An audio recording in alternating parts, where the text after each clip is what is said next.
একটা কঠিন বাস্তবতা নিয়ে কথা বলছি। যে বাস্তবতা হচ্ছে, আমাদের দেশে ফুটবল কিং লিও মেসি এসছিল গত 13ই ডিসেম্বর মধ্যরাত্রি, অথবা 12ই ডিসেম্বর বলতে পারেন, মধ্যরাত্রিতে এসছিল। তো তার জন্য আমাদের ভারতবর্ষের টোটাল কত টাকা খরচ হলো? 150 কোটি টাকা খরচ সামথিং।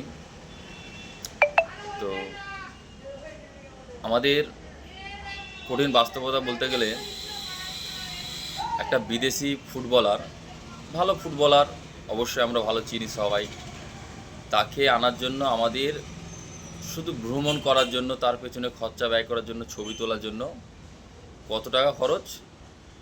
বা কোনো ফুটবল গেম হলো না, কোনো ফুটবলের শুধু ভ্রমণের জন্য টোটাল খরচ হলো 150 কোটি টাকা। 4 দিনের ভ্রমণ করে তিনি আবার নিজের দেশে চলে গেলেন। অ্যাকচুয়ালি ভ্রমণ ট্যুর ছিল। তো আমাদের ভারতবর্ষে তো অনেক ফুটবলার আছে, না অনেক আছে, ভালো ভালো ফুটবলার আছে, এবং সুনীল ছেত্রী আছে, বাইচুং ভুটিয়া আছে, এরা বিখ্যাত ফুটবলার ভারতবর্ষের। এবং আরও ভারতবর্ষে অনেক ফুটবলার আছে, খেলছে। তো এই যে 150 কোটি টাকা, মানে 150 কোটি টাকা খরচা করা হলো, সেই খরচাটা যদি কোনো ফুটবল ক্যাম্পে বা কোচিংয়ে যদি দেওয়া হতো, যে তোমরা বা ফুটবলের যে এখন ভারতবর্ষে তো ফুটবল খুব চাহিদা, ক্রিকেট তো অলরেডি একটা জায়গা করে ফেলেছে, তো আমরা ফুটবলের দিক দিয়ে পিছিয়ে আছি।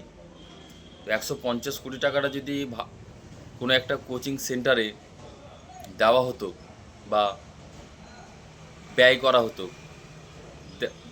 কোনো স্টেট ভিত্তিক যদি পয়সাটা প্রদান করা হতো, ফুটবলের জন্য এত এত টাকা করে দেওয়া হলো, তোমরা ভালো ফুটবলার তৈরি করো, ভালো ফুটবলকে প্লেয়ার যারা আছে তাদেরকে তুলে নিয়ে এসো, তাদের দেখো কি কেমন পারফরমেন্স করে, তাহলে কী হতো?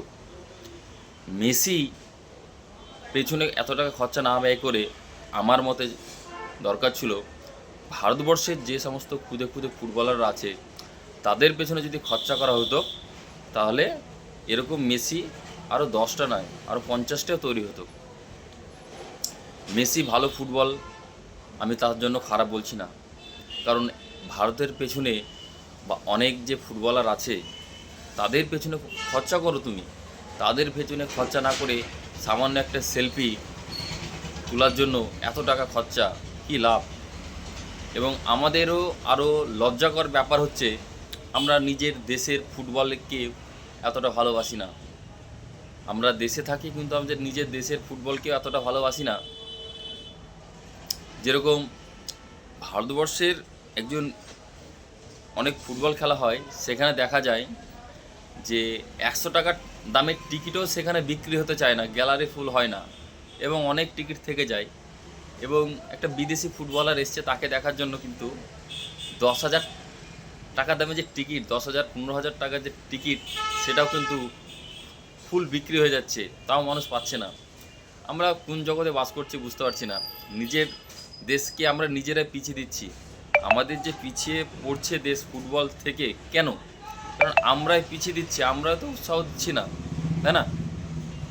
আমরা যদি কোনো কিছুকে উৎসাহ দিতাম, তাহলে কিন্তু হয়তো আমাদের দেশটা ফুটবলের দিক দিয়ে অনেকটা এগিয়ে যেত। কারণ আমাদের 150 কোটি লোক, সেখানে আমাদের ফুটবলের স্থানটা অনেক দূরে। 150 কোটির মধ্যে থেকে আমাদের জাস্ট 22টা প্লেয়ার পাওয়া যায় না। ভাবতে পেরেছেন যে কম্পিটিশন করে লড়বে, সেখানে আমরা 22টা প্লেয়ার পাই না যে কম্পিটিশন করবে। তাহলে এর জন্য দায়ী কারা? আমরা, অন্য কোনো প্লেয়ার নয়। তাই আমরা আমাদের গোড়াতে যে মানে আরও বড় বড় দক্ষ দক্ষ যারা সিনিয়ররা আছে, বসে আছে, তার জন্য দায়ী হচ্ছে তারা বা আমরা। না হলে মেসিকে দেখার জন্য 10,000 20,000 টাকা করে খরচা করা, আর একটা ভালো যখন আমাদের ইন্ডিয়ান কোনো ফুটবল খেলে লিগ হয় তখনও সেখানে টিকিট পাওয়া যায় না। এটাই বাস্তবতা। বাস্তবতা থেকে ফিরে আসতে হবে। আমাদের দেশের ফুটবলের প্রতি মনোযোগ দিতে হবে। বিদেশি প্লেয়ার আসছে দেশে, তাতে ভালো ভালো প্লেয়ারদের তাদের মনোবল বাড়বে, কিন্তু এত টাকা খরচা করা অসম্ভব।